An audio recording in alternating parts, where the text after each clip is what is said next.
আজকে অফিসে লেট হয়ে গেল। রুমালটা থ্যাংক ইউ সো মাচ।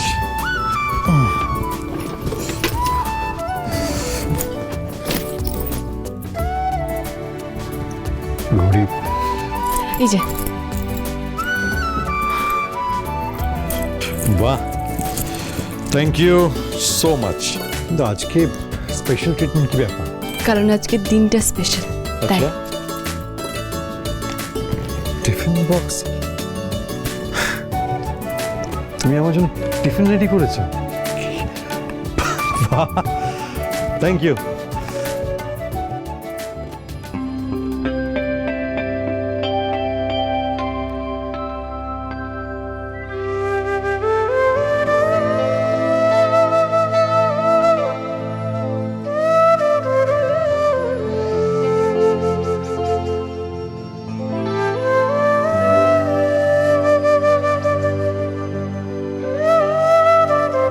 দেখো, তোমার কিছু বলার আছে?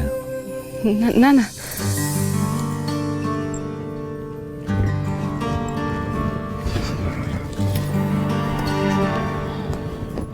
পেখম কিছু বলার থাকলে বলতে পারো।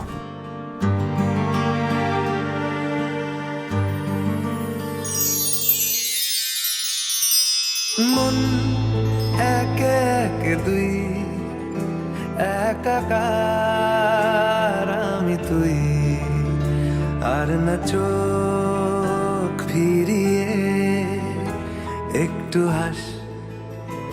থ্যাংক ইউ নেই মনে thank you so much for everything. তোর ঠোঁটের ডানা ছুঁই, মিলবে সব জীবনে ক্যালকুলাস।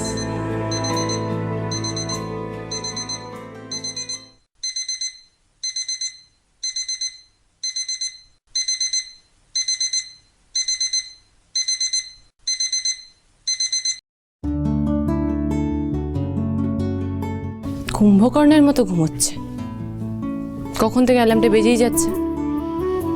আবির, আবির, এই আবির,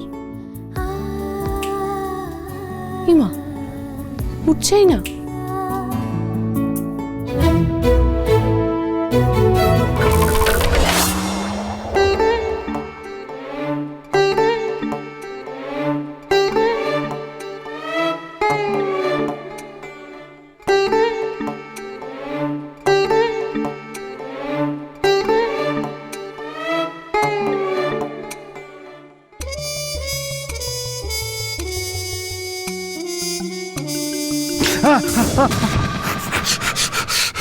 সমুদ্রে গেছে একা। কি হ্যাঁ, কি বললে? না কিছু কিছু বলিনি তো। তার মানে সত্যি না, স্বপ্ন দেখছিলাম। এই আবির, কি বিড়বিড় করছো তুমি? হ্যাঁ, কি বিড়বিড় করছো তুমি? না না না না, কিছু না কিছু না। Good morning. Good morning? কিছু তো একটা বটেই গো। তুমি ঘুমিয়ে ঘুমিয়ে হাসছিলে, আমি দেখেছি। কেন? ব্যাস শুরু হয়ে গেল। সকাল সকাল জার্নালিস্ট বইয়ের সুন্দর করে ইন্টারভিউ নেওয়া শুরু হয়ে গেল। না না, এখন আর ইন্টারভিউ নেব না। অ্যালার্মটা অনেকক্ষণ ধরে বাজছিল, তার মানে অনেকটা লেট হয়ে গেছে। তাই না?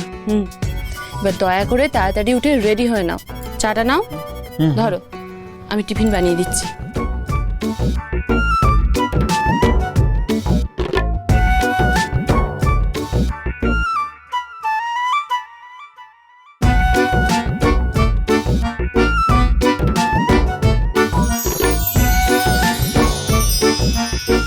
ভোরের স্বপ্ন কি সত্যি সত্যি হয়?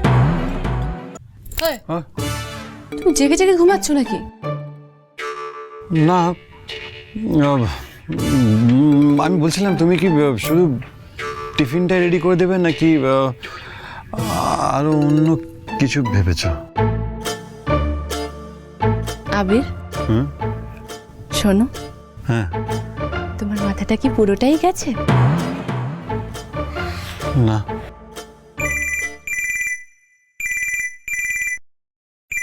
এই ফোন এবার ধরো তো দেখি।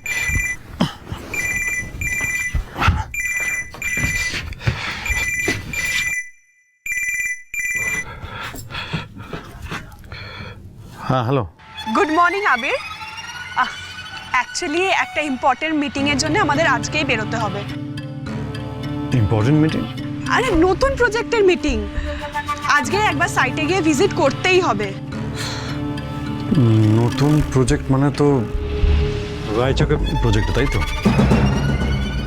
ওখানে আজকে যেতে হবে? এটা তো আগে থেকে জানতাম না। হঠাৎ ঠিক হয়েছে, তাই জন্য তো তোমাকে ডাইরেক্ট ফোন করছি। তাড়াতাড়ি রেডি হয়ে থেকো কিন্তু। I will go and pick you up, ওকে?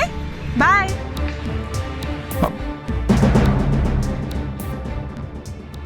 তুমি রায়চক যাবে? হ্যাঁ, তাই তো শুনলাম।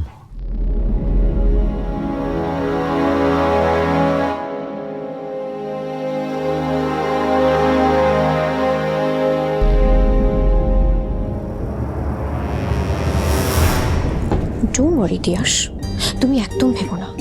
তোমাকে আমি যেরকম বলেছি তুমি ঠিক তেমনই করো, দেখবে তাহলে সমস্ত কিছু কিন্তু তোমার মনের মতনই হবে। বুঝতে পেরেছো? But be very very careful. হ্যাঁ, আজকের দিনটার উপর কিন্তু সমস্ত কিছু ডিপেন্ড করছে। ওকে, বি ভেরি ভেরি কেয়ারফুল। কিছু চিন্তা করতে পারছি না, কি হবে ঠাকুর, কি হবে বললো, কি হবে? আর তুমি এত ছটপট করো না, সবটা কিছু একটা ঠিক ব্যবস্থা হয়ে যাবে। বুঝতে পারছিস না? ও কাকিমণি, তুমি একটু শান্ত হও। আমিও ভাবছি যে কি করা যায়। এই বাই, এখন রাখছি, হ্যাঁ পরে ফোন করছি। শান্ত হও মা, শান্ত হও। বলো, সর্বনাশ হয়ে গেল, কোন দিকে যাবো আমি এবার? কাকিমণি আচ্ছা দাঁড়াও, আমি বরং না রান্নাঘরে বসে বসে কিছু একটা করার চেষ্টা। আস্তে আস্তে দেখেছে আবার। ভর্তি ভাই, কি করছো তুমি? তো তো রেস্ট নেওয়ার কথা, তুমি ঘরে বাইরে বেরিয়ে এসেছো কেন? আহা ঢং! তোমার মতো ছাদের ঘরে পটের বিবি সেজে বসে থাকলে তো চলবে না এ বাড়ির বউদের। বাড়ির কোনো খবরই তো রাখতে চাও না তুমি। এই তুমি যাও তো, যাও যাও এখান থেকে যাও। সব ব্যাপারে না নাক গলাতে আসবে না। বড়দি ভাই চলে গেছে বলে সংসারে যা খুশি তাই করবে, সেটা আমি মেনে নেব ভেবেছো? কাকিমণি, তোমাদের টেনশন করতে দেখে আমি নিচে নেমে এলাম গো। কি হয়েছে বলো না, আমি হেল্প করে দেবো, বলো। বাড়িতে একটা কেলেঙ্কারি কাণ্ড হয়েছে, আমাদের পম্পাদি কাজ ছেড়ে দিয়েছে। শোনো, কাল থেকে তোমাকে আর আসতে হবে না। কাজ ছেড়ে দিয়েছে? কাউকে কিছু না জানিয়ে কাজ ছেড়ে দিল? কি বলবে বলো? দেখো, গোটা বাড়ি নোংরা হয়ে পড়ে রয়েছে, আবর্জনা পর্যন্ত ফেলা হয়নি। রান্নাঘরে দেখো, নোংরা বাসনে ডাই হয়ে রয়েছে। এই নাও, এবার এগুলো ধরো ধরো ধরো ধরো ধরো। ওয়াশিং মেশিনটা খারাপ হয়ে পড়ে রয়েছে, সেদিকে তো কারোর কোনো খেয়াল নেই। এই জামা কাপড়ের স্তূপ জমে জায়গাটা নোংরা হয়ে আছে। হ্যাঁ, এর মধ্যে ওয়াশিং মেশিনটা কেউ খারাপ হতে গেল? ও ভগবান, আমি কোন দিকে যাব? বোঝো ঠেলা, যেদিকে পারো যাও। যাব। এইসব কাজ করতে কে বলেছিল? হ্যাঁ, বাড়িতে আর লোক নেই এইসব কাজ করার। তুমি একদম এইসব কাজ করতে যাবে না, কোনো দরকার নেই এইসব কাজ করার। আচ্ছা আচ্ছা ঠিক আছে, আমি কাজ করলাম কি করলাম না সেটা কিন্তু খুব একটা ইম্পর্টেন্ট নয়, বুঝেছো? ইম্পর্টেন্ট ব্যাপারটা হচ্ছে তুমিও তো আছো। তুমি কি করেছো? হ্যাঁ, কোন কাজটা তুমি করেছো বলো তো? আমি? তুমি এটা কি করে বলতে পারলে? হ্যাঁ, তুমি জানো না আমার ডাস্ট অ্যালার্জি আছে। এসব ডিটারজেন্ট আমার হাতে লাগলে না আমার সারা গায়ে র্যাশ বেরিয়ে যাবে। হ্যাঁ তাই তো, ঠিকই তো বলেছে। ক্ষমা করো মা গো, তুমি কিচ্ছুটি করো না, কিচ্ছু না। হ্যাঁ, তুমি কোনো কিছুতে হাত দিলে আবার তোমাকে সেবা করবার জন্য অন্য কাজের লোক আনতে হবে, আমাকে ডাকতে হবে, তাই না? তাই কোনো দরকার নেই, ক্ষমা দাও। ও কাকিমণি, আমার তো এবার সত্যি চিন্তা হচ্ছে গো। এতগুলো কাজ কে করবে বলো তো? আর পিসুমণিও তো বাড়িতে নেই, বেরিয়েছে কাজে। আর আমারও এই অবস্থা।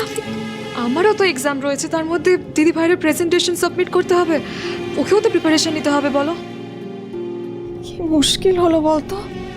একটা দিন বর্দি ভাই বেরোলো আর পুরো সংসারটাই অচল হয়ে গেল। তোমার এত বড় সাহস হলো কি করে যে আমার রান্নাঘরে পা দাও? কি হলো, উত্তর দাও।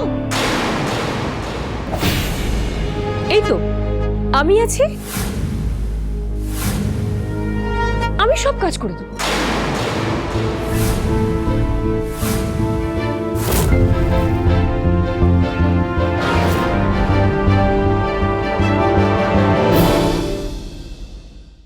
তুমি কি বুঝতে পারছো না এত কাজ তুমি একা করতে পারবে না? ইনফ্যাক্ট কোনো মানুষ একা এত কাজ করতে পারে না। চুপ, বেশি দরদ দেখাতে যেও না, একদম চুপ করে দাঁড়া। কাকিমণি বলো না কি কি করতে হবে, আমি শুরু করছি, বলো। না পেখো,